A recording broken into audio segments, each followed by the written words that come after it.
मुक्ति ले लो, जिसमें कम से कम सारा चिंतन तो छूट जाएगा। चिंतन से परेशान है कृष्ण, चिंतन से परेशान है, मन को कृष्ण से हटाती है बार बार, दौड़ दौड़ कर मन कृष्ण में पहुंचता है। जैसे हम लोग संसार से मन को बार बार हटाते हैं और मन दौड़ दौड़ कर फिर से संसार में पहुंच जाता है, ऐसे गोपांगना बार बार कृष्णचंद्र परमानंद कमल मदन मोहन से मन को हटाती हैं और दौड़ दौड़ कर बार बार कृष्ण में ही मन चला जाता है।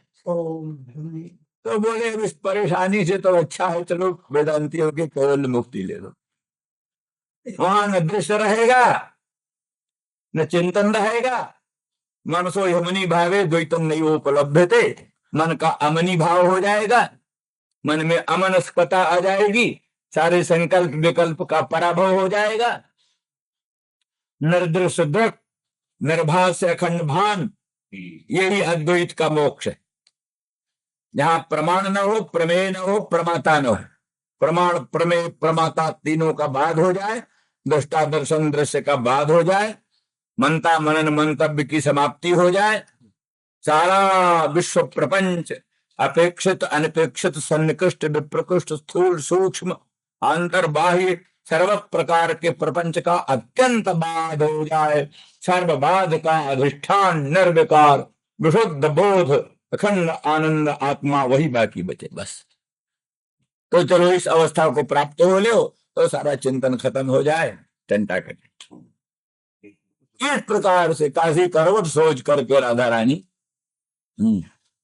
वेदांत वेदांत जो है वेद का जो चरम भाग है उसी के विचार में संलग्न। ये भी तो पीछे बताया उद्धव जी ने जो ज्ञानवान कहा, तो ज्ञान का मतलब यही था कि वो ज्ञान थोड़ा वो प्रेम के संकोच में हेतु होगा। ऐश्वर्य की बात भी प्रेम के संकोच में हेतु होता है।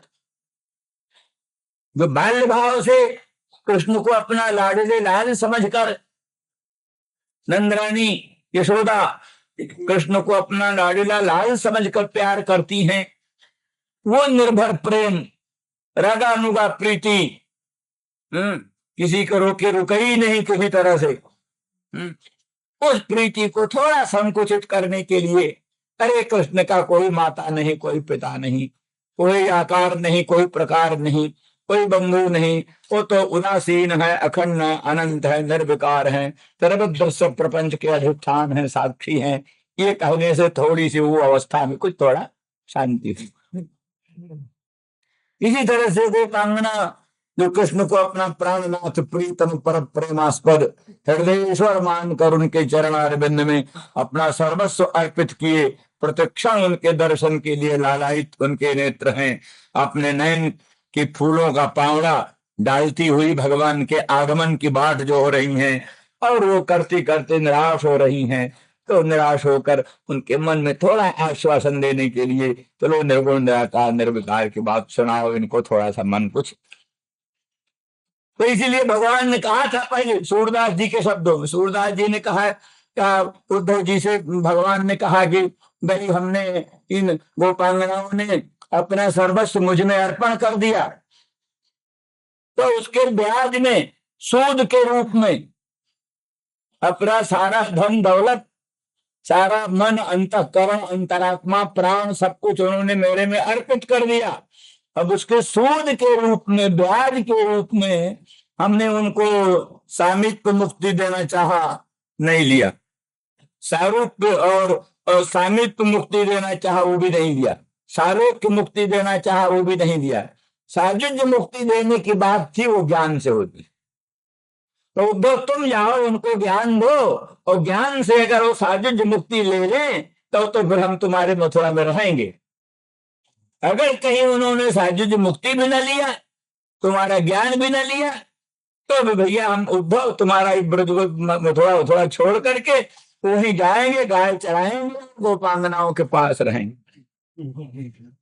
सूरदास जी ने तो अर्थात ये इस शर्त पर है कि ज्ञान दो, अगर ज्ञान से वो कैवल्य ले लें तो फिर ठीक है, अगर कैवल्य भी नहीं देती तो सिवा हम अपने आत्म समर्पण को छोड़ करके दूसरा हमारे पास कोई रास्ता है नहीं, दूसरा कोई हमारे पास रास्ता नहीं है।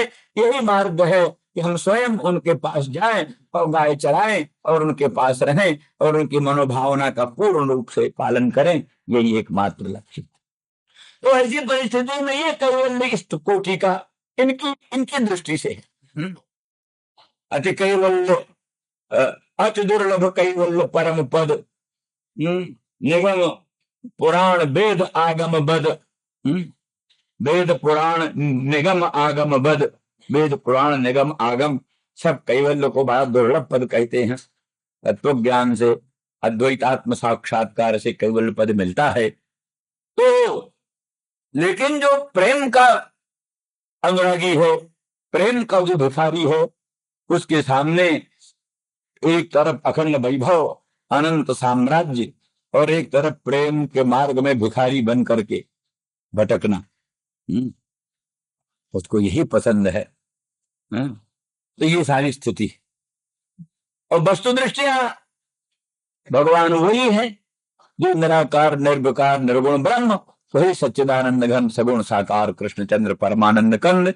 इसलिए वस्तु स्थिति तो अंत तो गत्वा एक ही।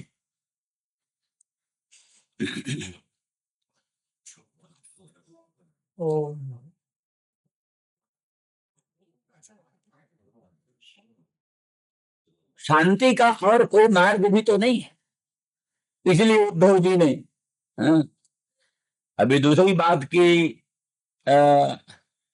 प्रेम मार्ग में अशांति ही शांति, अशांति ही शांति। एक है प्रेम पत्तनम, प्रेम पत्तनम नाम का ग्रंथ है रसकोत्तंस का, रसकोत्तंस महात्मा हुए हैं बड़े त्यागी। तो उन्होंने कहा प्रेम पत्तन में, पत्तन माने एक नगर, जैसे पूना को पत्तन कहते पुण्य पत्तनम, पूना को पत्तन कहते पुण्य पत्तनम, ऐसे एक पत्तन हो, ऐसे प्रेम का पत्तन है प्रेम पत्तनम।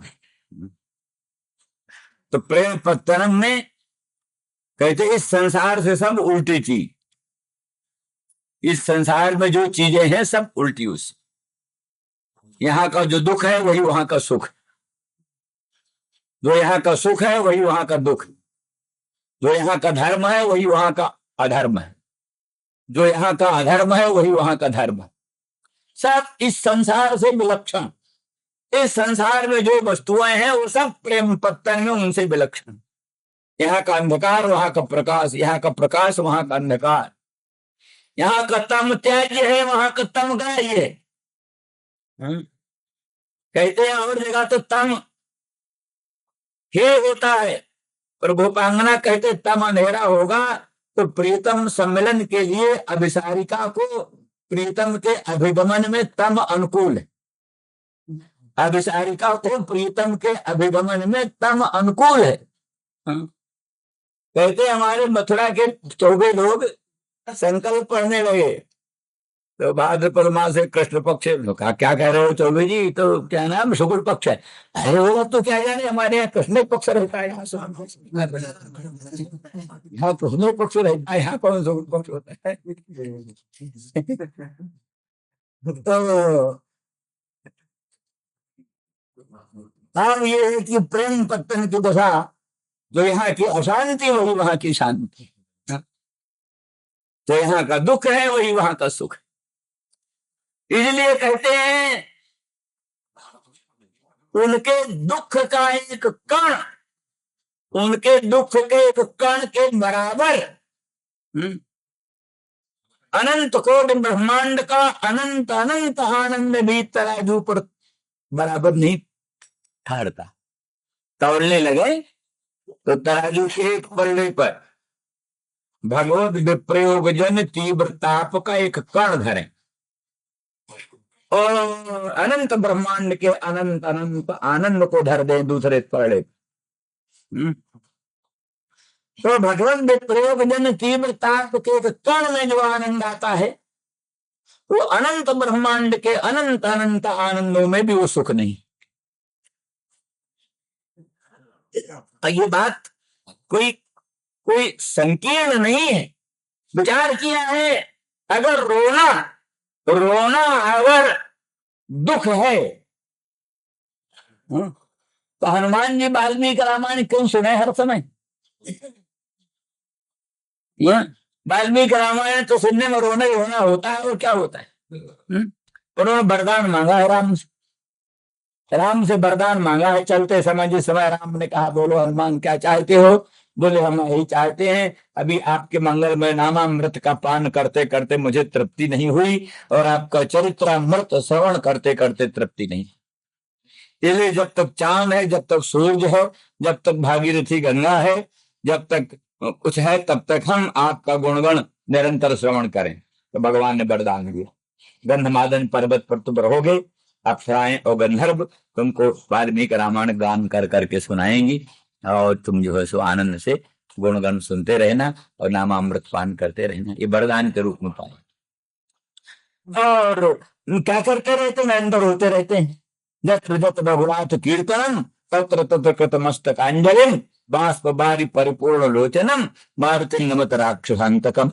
जहां जहां राघवेंद्र के परम पवित्र यश का कीर्तन होता है, हनुमान जी पहुंचते हैं बिना बुलाए, और सिर झुकाए हुए, अंजलि हाथ जोड़े हुए, आंखों में आंसू भरे हुए, कंठ को गदगद बनाए हुए, अंग अंग को रोमांच कंटकित बनाए हुए, और इस प्रकार से रामायण सुनते।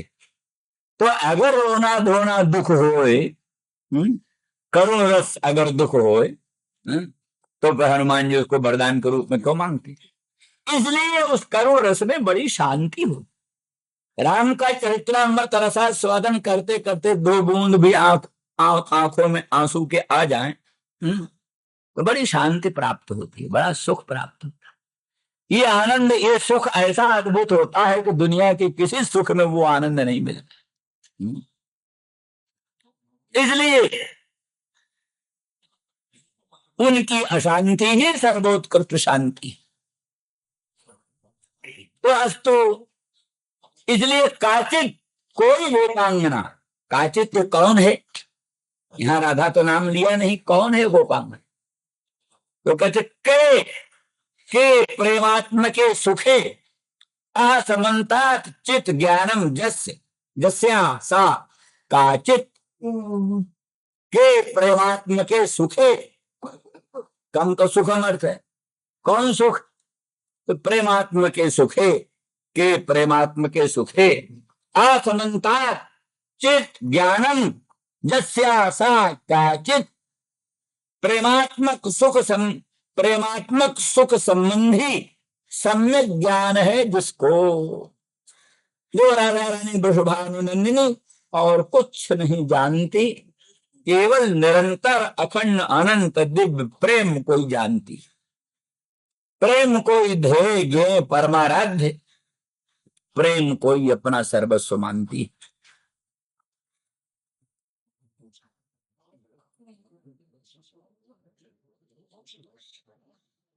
एकस्य श्रुतमेव लुम्पति मतिम, एकस्य श्रुतमेव लुम्पति मतिम कृष्णेति नामाक्षरम सान्द्रोन्माद परंपराम उपजनयत् अन्यस्य वंशीरव। सान्द्रोन्माद परंपराम उपनयत् अन्यस्य वंशीरव। एष स्निग्धधुनद्वितिर् मनसिनो लग्नश्चिरे लग्नपटे वीक्षणात्। हा धिंग में पुरुषत्रये मतिरभूत मन्ने मृत्यु श्रेयसीम। राधा रानी ये तो रोने लग गई। सखियां थी ललिता विशाखा प्रभृति, बहुत समझाने लगी, सखी क्यों आप संतप्त हो रही, बताओ तो। बोले अब हम अपना प्राण त्याग देंगे। बोले क्यों? मेरी बुद्धि में 3 पुरुष आ गए, 3 व्यक्ति में मेरा प्रेम हो गया। एक साध्वी सती पतिव्रता का 3 में प्रेम हो जाए, ये तो चारित्र भ्रंश, पातिव्रत भ्रंश। बोलो सो कैसे? सो यो हुआ, एकस्य श्रुतमेव लुम्पति मतिम कृष्णे च नामाक्षरम। एक एक पुरुष, एक का जो नामाक्षर है, एक का जो नामाक्षर है वो मेरी मति को लुप्त कर दिया। कृष्णेत नामाक्षरम, कृष्ण ये जो नाम का अक्षर है, कृष्ण इस नाम का जो अक्षर है वो मेरे कानों में आया और मेरी मति को लुप्त कर, मति विलोप हो गया, मनोनाश हो गया। मनोनाश, इसको वेदांती कहते हैं मनोनाश। हाँ? जो परम पुरुषार्थ है मनोनाश, वासना क्षय, तत्व ज्ञान, मनोनाश। कृष्ण के नामाक्षर ने मेरे कानों में आकर मेरी मति को बाधित कर दिया, लुप्त कर दिया। है ना दूसरा एक, ब्रीडाम विलुम्भयति लुंचत धैर्य मार्ग भीतिम धुनत्ति परिलुम्पति चित्तवृत्तिम नामैव जस्य कलितम श्रवणोपकंठे दृष्टस्य किन्न कुरुतात सखी मद्विधानाम। सखी, कृष्ण का ये मंगलमय नाम मेरे श्रवण के उपकंठ में आया, नजदीक, ठीक ठीक श्रवण में आने के पहले ही कानों के नजदीक आया कृष्ण नाम। क्या चमत्कार किया? बीड़ा विलोड़ेति, कुलांगना स्वभाव सुलभ जो लज्जा है उस लज्जा को विलोडन कर डाला, मथ डाला, बेहाल कर दिया। बीड़ाम विलोड़ेति लुंचत धैर्य, धैर्य को नोच डाला, छिन्न भिन्न कर दिया। कृष्ण नाम सुनते ही मेरी लज्जा नष्ट हो गई, कृष्ण नाम सुनते ही मेरा धैर्य भंग हो गया। कृष्ण नाम सुनते ही आर्ज भीतिम भिनत्ति, आर्ज जनों का, गुरुजनों का जो डर है, गुरुजनों की जो भीति है, गुरुजनों की भीति को उसने छिन्न भिन्न कर दिया। तो नामैव जस्य कलितम श्रवणोपकंठे, श्रवण के उपकंठ में जिसके आए हुए नाम ने ये चमत्कार दिखाया। सखी, अगर उनका दर्शन हो जाएगा तो क्या होगा? बीड़ाम विलोड़ेति लुंचत धैर्य मार्ज भीतिम भिनत्ति परिलुम्पति। तो यहाँ ये दूसरा श्लोक है, एकस्य श्रुतमेव लुम्पति मतिम कृष्णेति नामाक्षरम। एक का कृष्ण ये नामाक्षर सुनने से ही मेरी मति लुप्त हो गई, मनोनाश हो गया, मति लुप्त हो गया। असांदोन्माद परंपरा उपने वंशी रहा। तो एक दिन एक का वंशी निनाद मेरे कानों में आया। वंशी निनाद किसी के मंगलमय मुख चंद्र का सुमधुर अधर सुधारस वेणु छिद्रों में प्रविष्ट होकर, वेणु गीत पीयूष रूप में प्रकट होकर मेरे निरावरण कर्ण कुहरों में सन्निविष्ट हो गया। तो मेरे निरावरण कर्ण कुहरों में जो प्रविष्ट बंशी निनाद, वो बंशी निनाद ने मेरे में सांद्रोन्माद परंपरा उपनयति, घनीभूत जो उन्माद है। एक तो उन्माद कभी विच्छिन्न विच्छिन्न होता है, कभी उन्माद हुआ फिर शांत हो गया, कभी उन्माद हुआ फिर शांत हो गया। यहाँ तो सांद्रोन्माद परंपरा, सांद्र जो उन्माद की परंपरा, सांद्र उन्माद की परंपरा को पैदा कर दिया, जिसके वंशी निनाद ने मेरे कानों में आकर तो नामाक्षर ने मत लुप्त कर दिया, और वंशी निनाद की परंपरा ने मेरे स्वरूप में उन्माद की परंपरा, सांद्र उन्माद परंपरा का उपजनन कर दिया। और ऐसा स्निग्ध घन दुतर मानसनो लग्न पटे वीक्षणा। रंग देवी ने, चित्रा, एक सखी थी चित्रा, रंग देवी, विशाखा, ललिता, चित्रा। तो चित्रा ने चित्र बनाकर दिखाया कृष्ण का चित्र। तो ऐसा स्निग्ध घन द्युति, ये जो चित्र में स्निग्ध घन द्युति ही सांद्र जो श्यामल घन बादल, सांद्र घन सांद्र बादल के तुल्य स्निग्ध मनोरम जिसके अंग की मंगलमयी द्युति है, ये मेरे मन में लगना है, मेरे मन में लग गया। मेरे मन में ये स्निग्ध ये जो स्निग्ध घन द्युति, स्निग्ध घन के समान स्निग्ध घन की द्युति के तुल्य जिसकी द्युति है, ये कोई चित्रगत जो परम पुरुष है, ये मेरे मन में संलग्न हो गया। अब वो निकालने से निकलता नहीं, मेरे मन से पृथक होता नहीं। ये दशा कन गई इस चित्र के देखने से। तो एक का नाम सुनने से मति लुप्त हो गई, एक का बंसी निनाद परंपरा के श्रवण से उन्माद सांद्रोन्माद परंपरा उत्पन्न हो गई, और एक का चित्र देखने से मन में वो स्निग्ध घन द्युति मन में संलग्न हो गया। अब तीन कहते पुरुष त्रयभूत, तीन पुरुष में मेरी मति हो गई, इसलिए मेरा पातिव्रत्य भंग हुआ, इसलिए मन ने मृत श्रेयसीम, अब तो मैं मर जाना ही श्रेष्ठ समझती हूँ।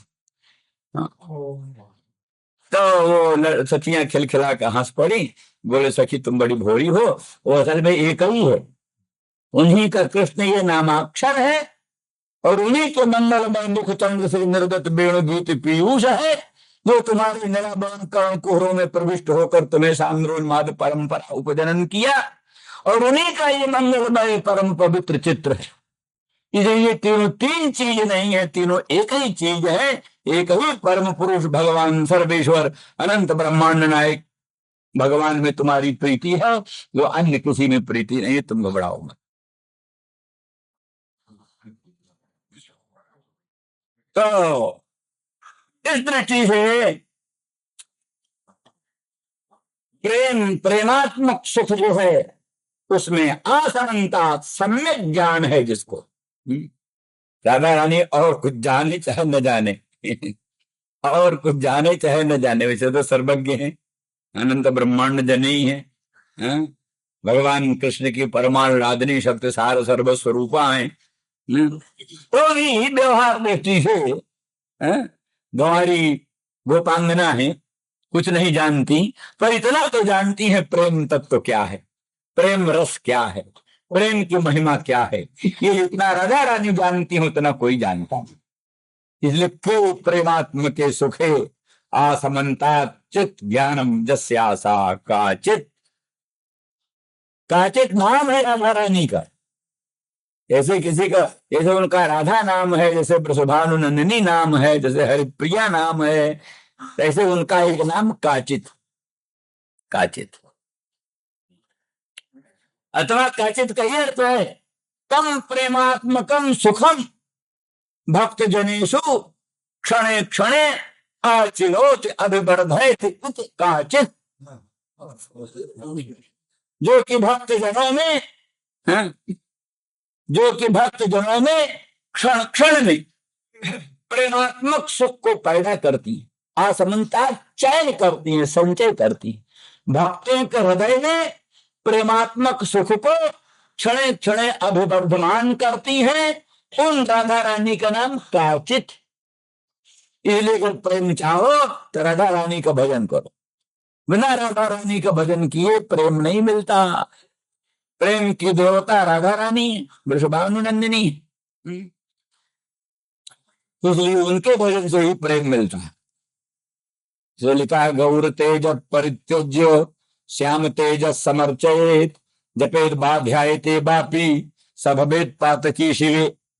जो गौर तेज को छोड़ करके केवल श्याम तेज की पूजा करता है वो पातकी होता है। इसलिए गौर तेज सम्मिलित श्याम तेज की पूजा करो। गौर तेज से परिवेष्टित, जैसे दामिनी दूत पीतांबर परिवेष्टित कृष्ण हैं, ऐसे गौर तेज सम्मिलित श्री कृष्ण हैं। गौर तेज वो राधा रानी वृषभानुनंदिनी, उनसे संबलित श्याम सुंदर कृष्णचंद्र हैं। इसलिए राधा रानी की पूजा करने से ही कृष्णचंद्र परमानंद कंद में अनन्य भक्ति प्रीति मिलती है। तो काचित वो अकस्मात वहीं एक मधुकर उड़ता उड़ता आ गया, भंवरा। काचिन मधुकरन दृष्टवा, वो काचित जो है राधा रानी ब्रजवानंदिनी, देखा अकस्मात वहां कोई मधुकर है, मानो श्री कृष्णचंद्र परमानंद कन्हई राधा रानी का वो चित्र जल्प है। चित्र जल्प को प्रत्यक्ष सुनने के लिए वैसे तो ही है सदा राधा रानी के पास में, परंतु राधा रानी का चित्र जल्प श्रवण करने के लिए मधुकर रूप धारण करके आ गए। अथवा अपनी प्रेरणा से एक मधुकर को भेजा है, जिससे कि उस मधुकर के दर्शन से राधा रानी में कोई विचित्र भाव उत्पन्न हो और उस भाव का अनुभव, उस भाव का दर्शन उद्धव को मिल जाए। उद्धव असल में भगवान बड़ी कृपा करके उद्धव को भेजा। उद्धव को परम कृपा भगवान की है, परम कृपा पात्र उद्धव है, इसलिए उद्धव को ब्रजांगनाओं के चरणों में भेजा। ब्रजांगनाओं के चरणों में जाकर उनका चरण रज स्पर्श करके उद्धव कृतकृत्य हो जाएंगे। उनका ज्ञान विज्ञान पूर्ण रूप से परिनिष्ठित हो जाएगा। भक्त रस परिप्लुत ज्ञान विज्ञान ही वास्तविक ज्ञान विज्ञान। महाराज सुखदेव जी महान ज्ञान विज्ञान पर निष्ठित थे, पर महान प्रेमी भी थे। सनकादिक महान ज्ञान विज्ञान पर निष्ठित थे, पर साथ ही भगवान के अनन्य भक्त भी थे। वशिष्ठ महाराज जो जोग वाशिष्ठ का उपदेश करने वाले, उनसे अधिक ज्ञान विज्ञान संपन्न कौन होगा। परंतु उन्होंने कहा ये पुरोहिती कर्म बड़ा निंदित था, हम नहीं लेना चाहते थे। परंतु ब्रह्मा जी ने कहा अरे बेटा, तू पुरोहिती कर्म रघुवंश का पुरोहित बनेगा तो रामचंद्र तेरा पांव धोएंगे। परमात्मा रामचंद्र प्रकट होंगे, वो तुझको गुरु मानेंगे, उनको तुझे विद्या पढ़ानी पड़ेगी और सब बड़ा बड़ा भाग्य होगा, लोकोत्तर सौभाग्य मिलेगा। तो ये समझ करके मैंने पुरोहिती कर्म को ले लिया। तो इसलिए वशिष्ठ महाराज यहाँ ज्ञान विज्ञान के पारंगत पारदर्शवा महामुनीन्द्र महात्मा है, तहा रामचंद्र भगवान के प्रेम में तल्लीन। जनकादि महाज्ञान विज्ञान संपन्न, वो भी भगवत प्रेम में परिप्लुत है। इस तरह से ज्ञान विज्ञान बड़ी ऊंची चीज है, छोटी नहीं है, लेकिन उसके साथ अगर प्रेम तत्व लग जाए तो फिर प्रेम संपन्न ज्ञान विज्ञान बड़े महत्व की चीज होती है। सो राम प्रेम बिनु सोहन ज्ञाना, कर्णधार बिनु जिम जल जाना। सो सब धर्म कर्म जर जाऊ, जहां राम पद पंकज भाऊ। जोग कुजोग ज्ञान अज्ञानु, जहां राम प्रेम प्रधानु। ये सब सिद्धांत है। कई सब दृष्टियों से काचित राधा रानी ने वो मधुकर देखा। मधुकर काचिन मधुकरन दृष्टवा, कैसा मधुकर है, जैसा कृष्ण का रूप वैसा ही रूप मधुकर। मधुकर की नीलिमा बड़ी सुंदर होती, नजदीक से देखो नीलिमा, नीला काला नहीं होता, मधुकर काला नहीं होता। नजदीक से देखो, ध्यान देकर देखो, ये ध्यान से देखो कि मधुकर का रूप कैसा, कृष्ण का रूप कैसा रहा होगा और मधुकर का रूप कैसा है। इस अभिप्राय से देखो तब पता चलता है। तो श्यामल स्वरूप है मधुकर का और पंख पीला। कई मधुकर का पंख पीला होता है, मानो जैसे कृष्ण का पीतांबर, जैसे उनका पीला पीला पंख। कृष्ण का दामिनी दुत विनिंदक पीतांबर, उस मधुकर का पीला पंख। और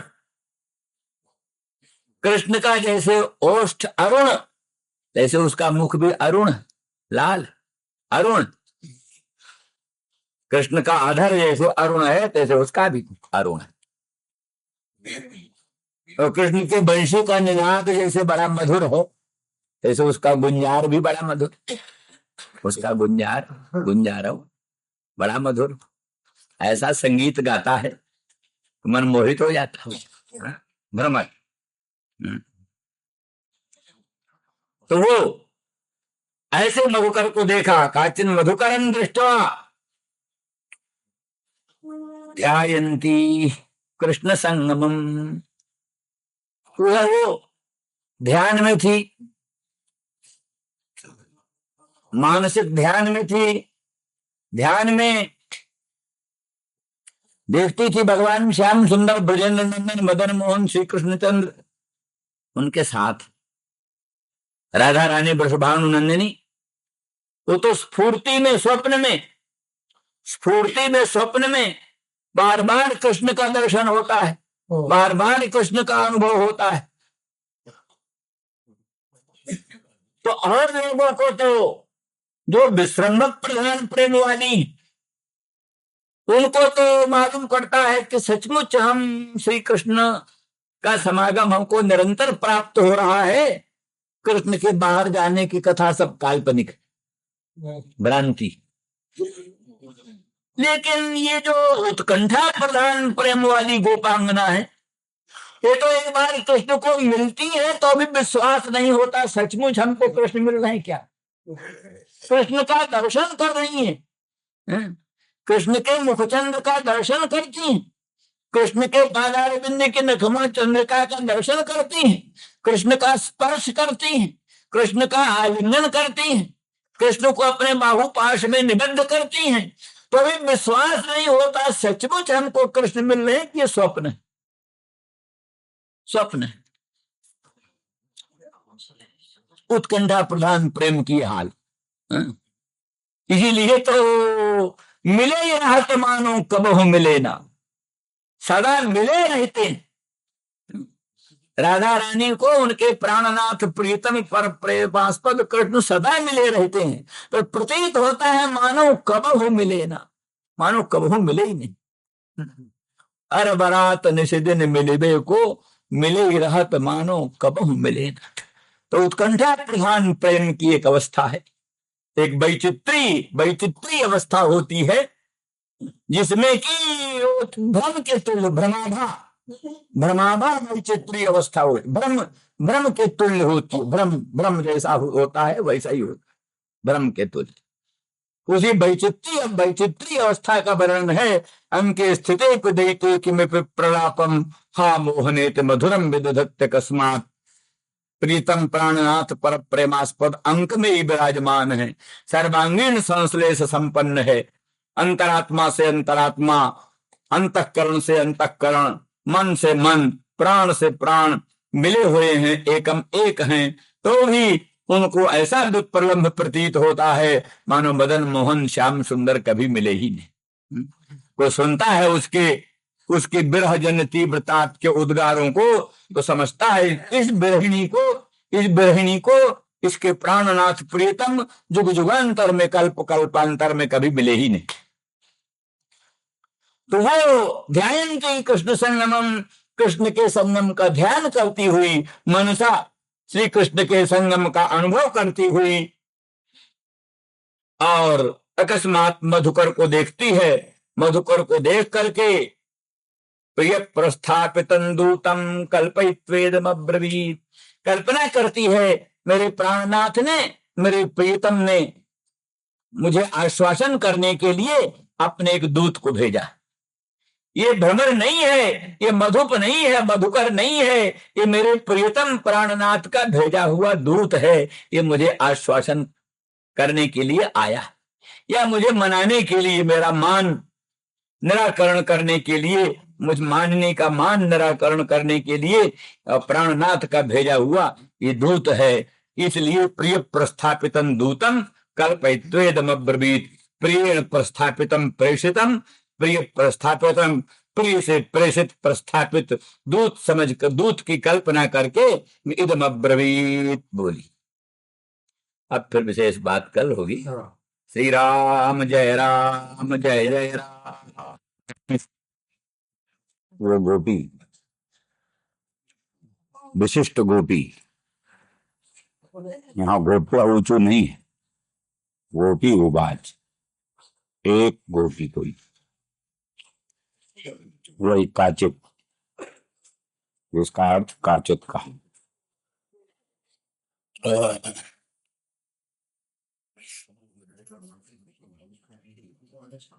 वही काचित गोपी।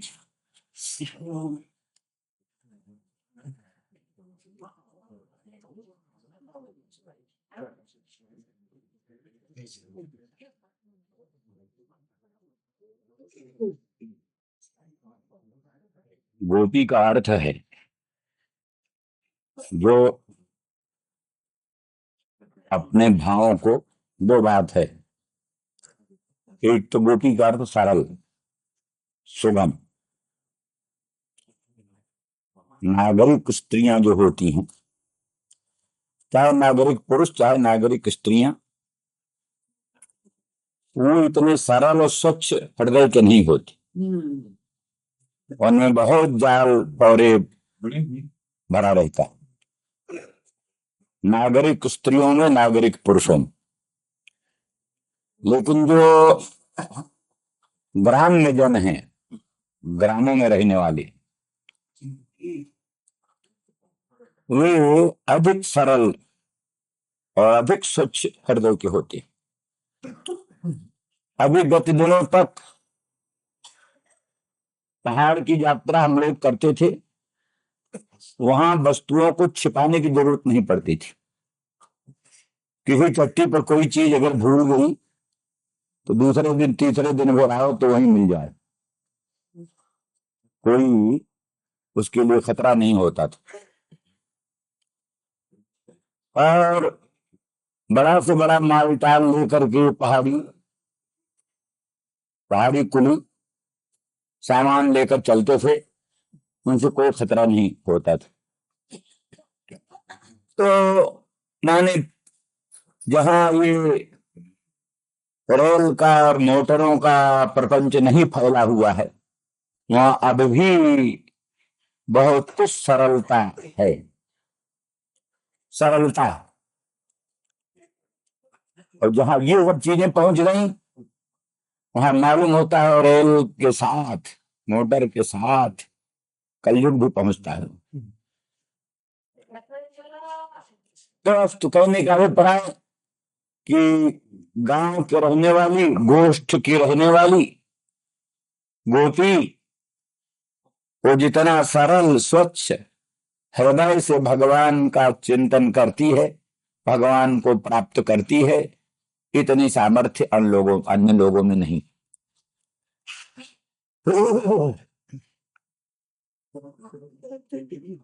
इसीलिए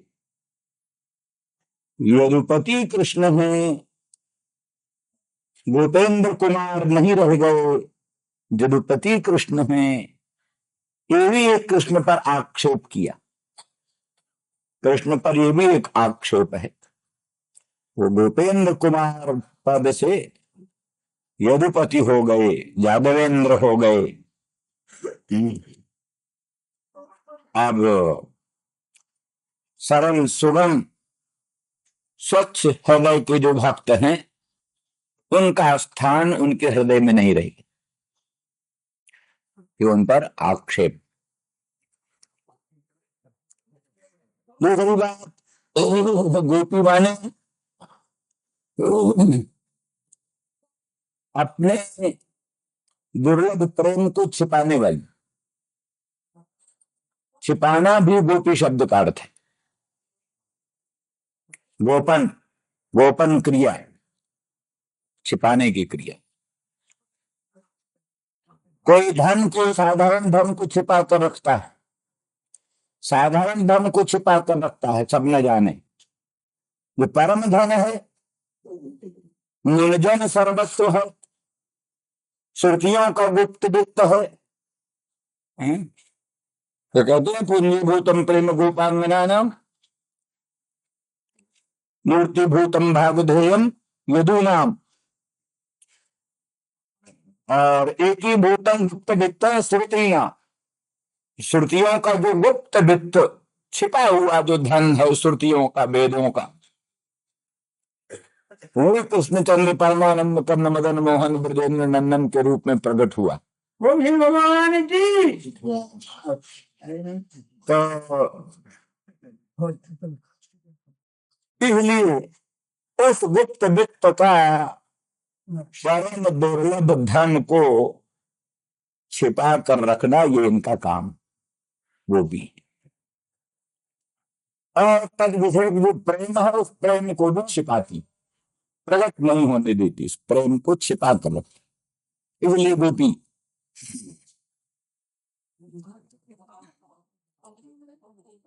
विशेष करके काचित गोपी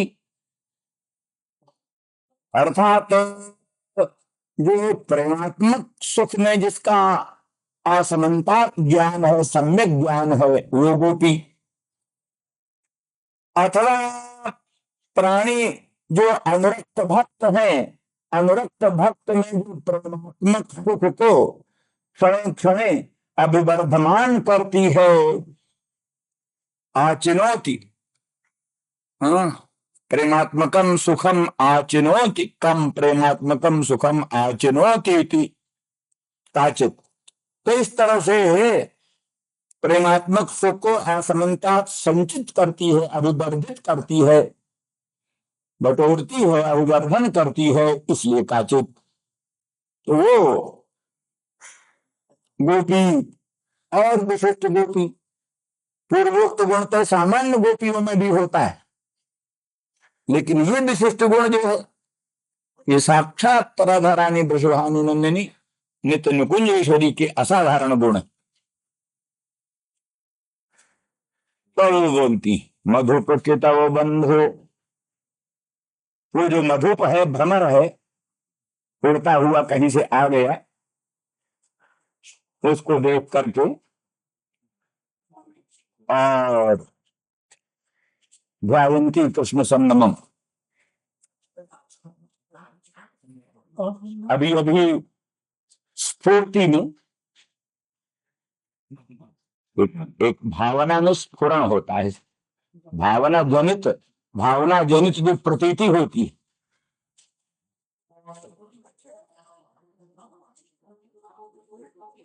वेदांति भी कहते हैं प्रसव प्राप्यते ध्यानात् नित्यात्म ब्रह्म किम पुनः, कहते हैं असत वस्तु भी ध्यान से प्राप्त हो जाती है। असत वस्तु जो है नहीं, उसी को चिंतन करने लग जाओ, ध्यान करने लग जाओ, थोड़े दिन में वही वस्तु प्रकट हो जाएगी।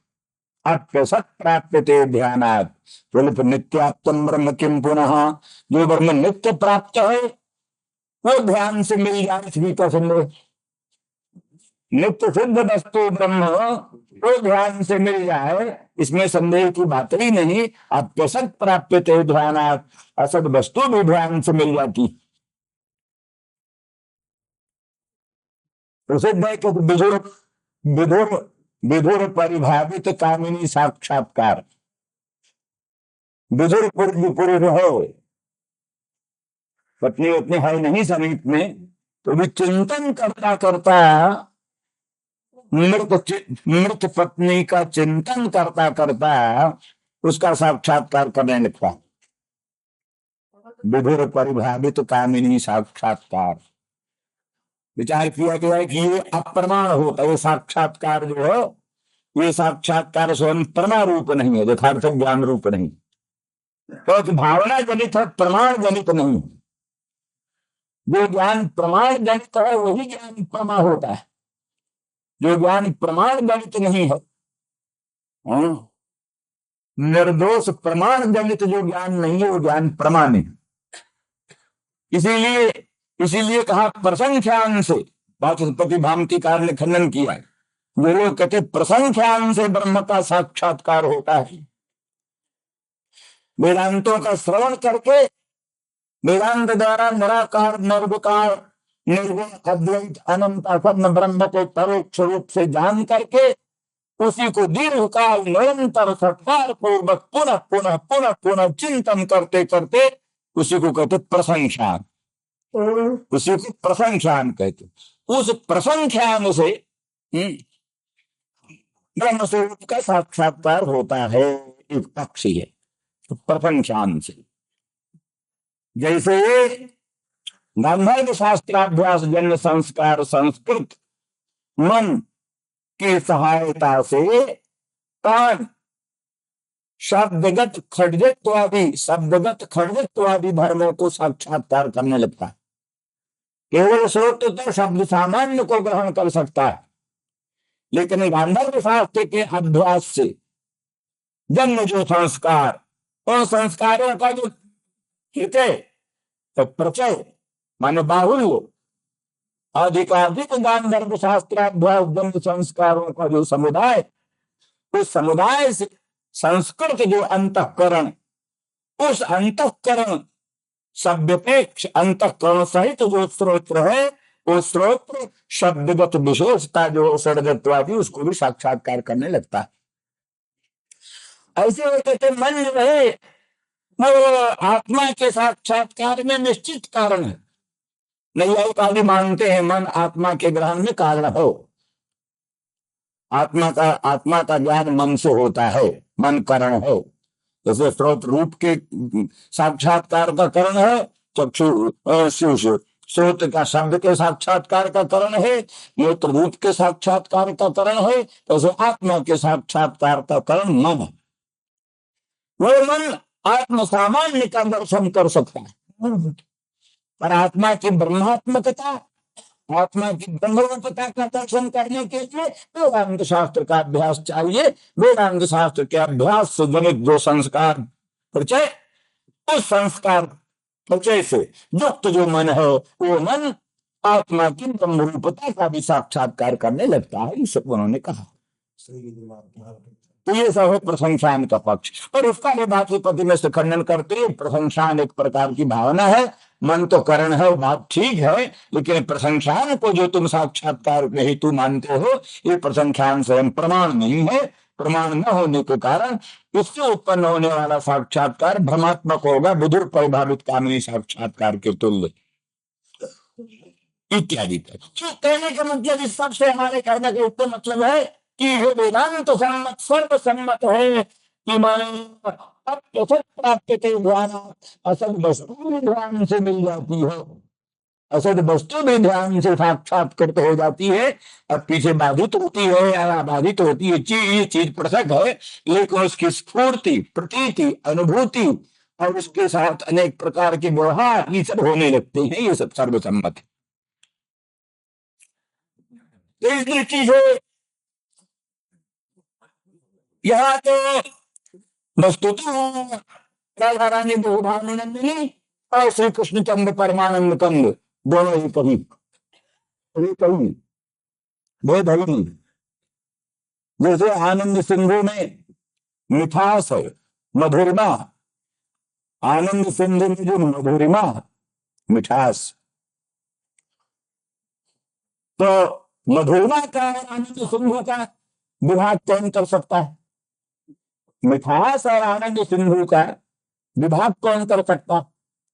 ऐसे ही गंगा जल और गंगा जल की पवित्रता, गंगा जल की पवित्रता को गंगा जल से अलग कौन करेगा? उसी तरह से आनंद सिंधु सच्चिदानंद घन कृष्ण में उसके माधुर्य और सर्वस्व की अधिष्ठात्री राधा रानी को उनसे भिन्न किया नहीं जा सकता।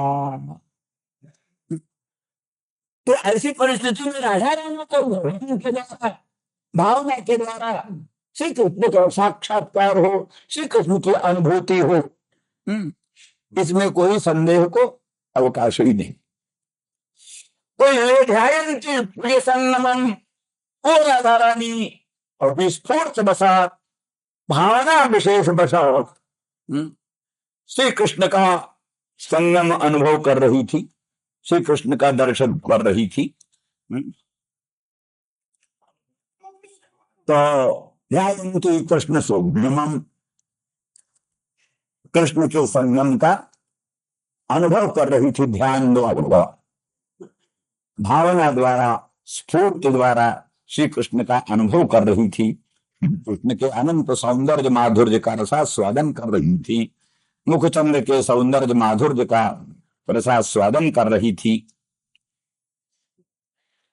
और समझ लीजिए कि भावना मेरी मानो कृष्ण अंतर्हित हो गई, कृष्ण दूर चले गए। और कृष्ण का ध्यान कर रही है कि कब कृष्ण मिलेंगे, मदन मोहन श्याम सुंदर ब्रजेंद्र नंदन, वो प्राणनाथ प्रभु कब मिलेंगे। इस प्रकार की उत्कंठा के साथ उनके सम्मेलन की भावना कर रही है।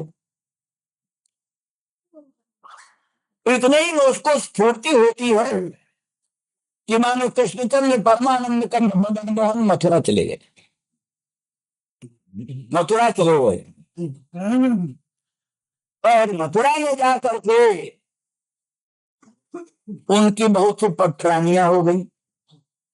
कुब्जा एक रानी हो गई, कुब्जा, और उसे रुक्मिणी और उसे सत्यभामा प्रभृति अनेक उत्तमोत्तम नायिकाएं कृष्णचंद्र परमानंद को प्राप्त हो गई।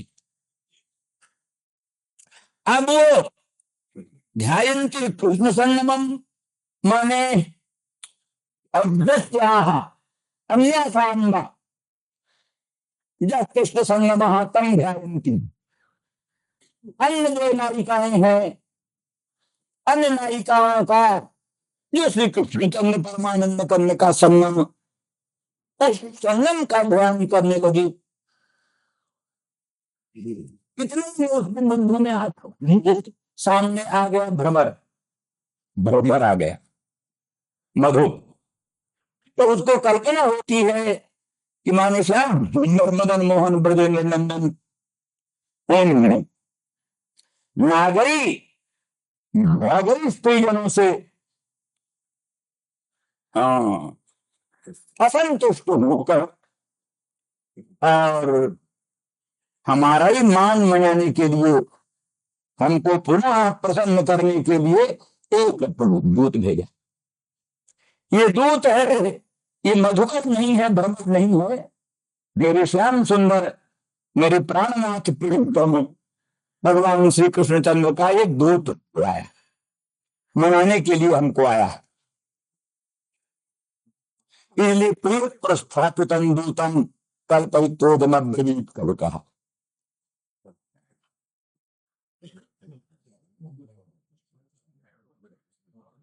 तो इसी में ये भी बात समझनी चाहिए कि एक ये भी बात है, राधा रानी इतर गोपांगनाओं से, इतर गोपांगनाओं से विलक्षण, इसलिए रासक प्रसंग में भी आया। रासक प्रसंग में भगवान संपूर्ण गोपांगनाओं को छोड़कर अंतर्हित हो गए, छिप गए, लेकिन राधा और नंदिनी को नहीं छोड़। राजा रानी विभानंदिनी को सामान्य गोपिकाओं से उच्च स्थान है, इसलिए सकल गोपांगनाओं से अंतर्भूत होने पर भी राजा रानी विभानंदिनी को लेकर अंतर्धान हो। ये परास पंचाध्यायी में है। राधा रानी नाम यद्यप वहां भी नहीं है, राधा रानी नाम नहीं है वहां, तो एका कोई विलक्षण नाम क्यों नहीं दिया? अब नाम क्यों नहीं दिया, वो भी प्रश्न है, उत्तम प्रश्न है, व्यापक प्रश्न है। नाम न लेने का हो तो यही हो सकता है, कुछ लोग कहते सुखदेव जी का मंत्र था राधा, सुखदेव जी ही मंत्र जपते थे, तो कोई भी अपना मंत्र प्रकट नहीं करता, हम लोग करने लगते हैं अभिषेक, तो गायत्री मंत्र आता है तो उसको धीरे से कहते उपानिषु, चुप होकर कहते हैं अंतर्मुख। और मंत्रों को बोल रहे हैं, वो भी एक मंत्र ही है, नमस्ते रुद्रमन्य तो शिखवे नमः, सब बोल रहे हैं धड़ाधड़। गायत्री मंत्र है, चुप धीरे से। क्यों? ये मंत्र है, ब्राह्मणों का मुख्य मंत्र है गायत्री मंत्र। तो मंत्र अपना, मंत्र गुप्त भाषण, मंत्र गुप्त भाषण, गुप्त भाषण का ही नाम मंत्र होता है। इसलिए सुखदेव जी महाराज ने अपना मंत्र समझ करके उसका नाम नहीं लिया। तो ये इसलिए पुराणों में नाम है, ये ब्रह्मवैवर्त में पद्म पुराण में राधा का खूब नाम है, विस्तृत नाम है। एक समाधान ये है। दूसरी समाधान ये है कि मुख्य रूप से सिद्धांत परोक्ष प्रिया देवा, वो परोक्ष प्रिय होते हैं। व्यवहार में भी किसी पुरुष का सीधा नाम ले रहे हो, अमुक अमुक नाम ले लें, तो उसको अच्छा नहीं लगता। तो कहें पंडित जी, सांवेदी जी, चलो प्रसन्न हो जाएंगे, ठीक। हाँ, तो पंडित जी सांवेदी जी कहते हैं तो प्रसन्न होंगे, और हे अमुक जी तो फिर अच्छा नहीं लगेगा किसी को भी। क्योंकि महात्मा का भी सीधे नाम ले नहीं प्रसन्न हो। महाराज जी, स्वामी जी कहो, अरे बड़े प्रसन्न होंगे, हाँ जी बड़ा भक्त है महाराज जी, स्वामी जी। तो इस तरह से जब सामान्य लोग भी अपने नाम उच्चारण में अपमान समझते हैं, तो फिर जो देवाधिदेव श्री कृष्ण भगवान की भी जो उपास्या है, श्री कृष्ण भी जिसकी उपासना करते हैं, आराधना करते हैं, तो वो राधा रानी का नाम ऐसे सीधे कैसे ले दिया जाए? इसलिए उनका परोक्ष रूप से ही नाम लेना चाहिए। परोक्ष रूप से नाम लिया, नाम उसी का तो है। एका प्रधान मुख्य च, एक शब्द भी प्रधान का अर्थ होता है, मुख्य का अर्थ होता है। आनंद वृंदावन मुख्या, मुख्या नाम से निर्देश है, मुख्या नाम से। और रास पंचाध्याय में राधा राग साध संसिद्ध धातु भी दिया, भगवान हरीश्वर। उसे अधिक क्या कहेंगे? राधिका वशीकृता हरि अनया राधा, हरि को वशीकृत कर लिया है जिसने, अपने बस में हरि को जिसने कर लिया है, उसका नाम राधा। तो राग साध संसिद्धो धातु का ये राधा बनता है, उसी का एक प्रयोग है राधिका अनया हरि, हरि ने इसने हरि को राधित किया है, स्ववशीकृत किया है। इससे अधिक राधा का नाम निर्देश की अपेक्षा और क्या?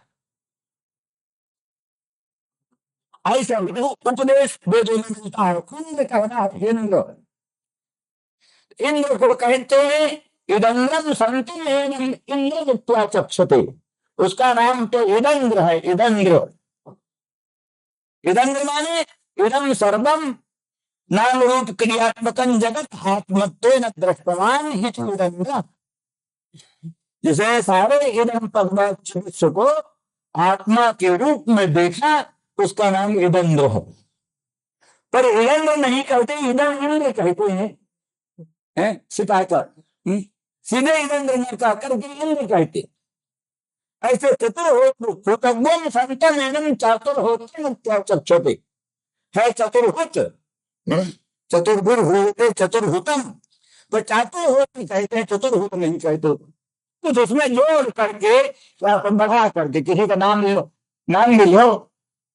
तो श्री श्री श्री श्री जी महाराज, अष्टोत्तर शतश्री समन्वित महाराज जी, लो नाम लो तो कुछ जोड़ो और विशेषण लगाओ, विशेषण लगा के जोड़ो। तो इसलिए इंद्र को इंद्र कहा, चतुर्भुतम को चातुर्भुतम कहा।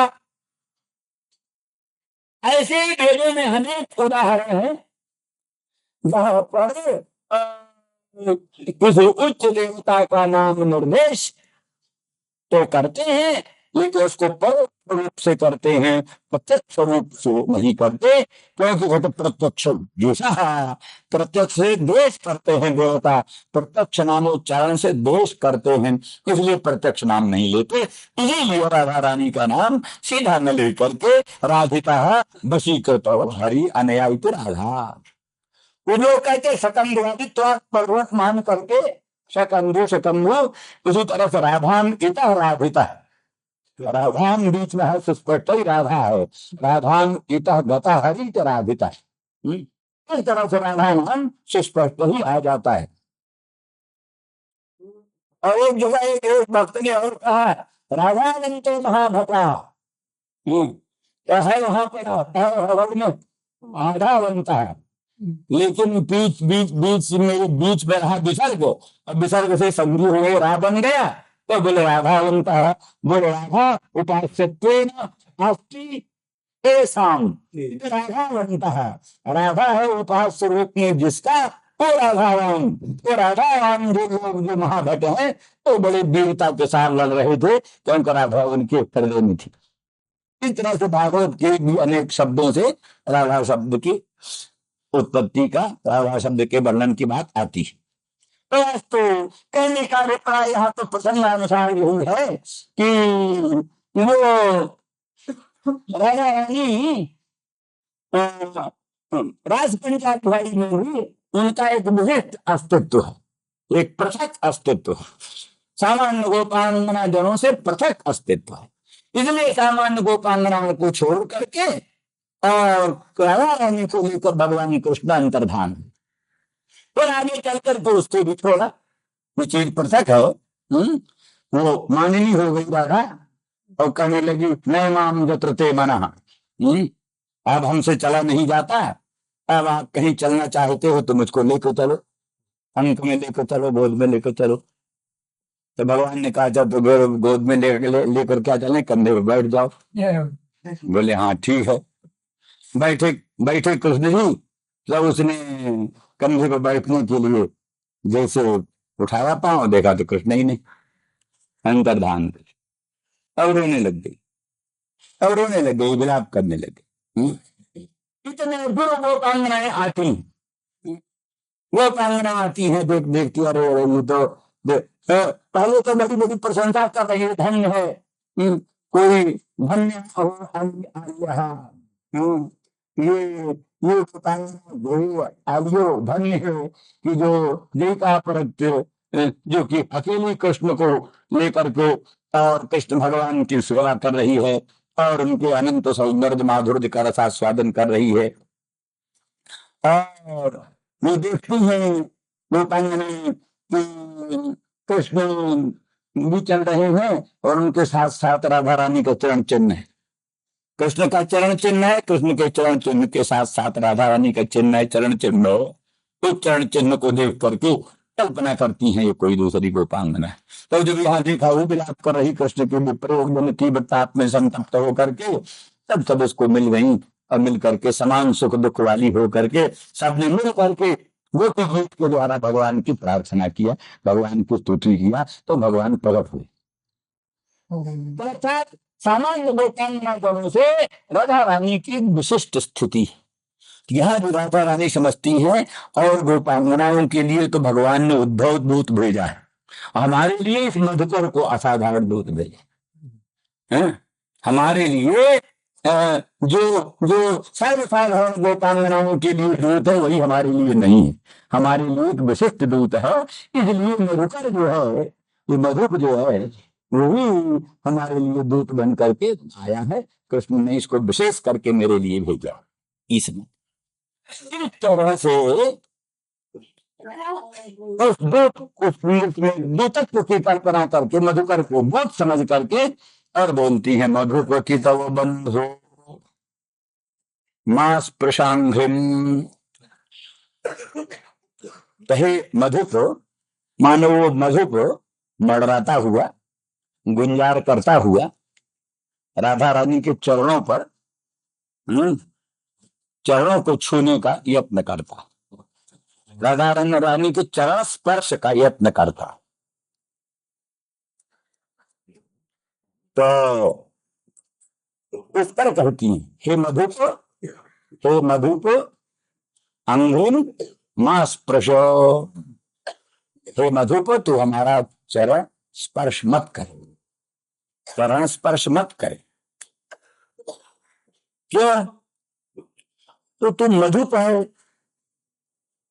मधु मध्यम, पातीत मधुपहा। मधु माने मध्य के हैं, शराब सुरा मध्य। तो मधु पिबतीत मधुपहा तत्समुद्दो है मधुपो। तू मधुपान करता हो, वैसे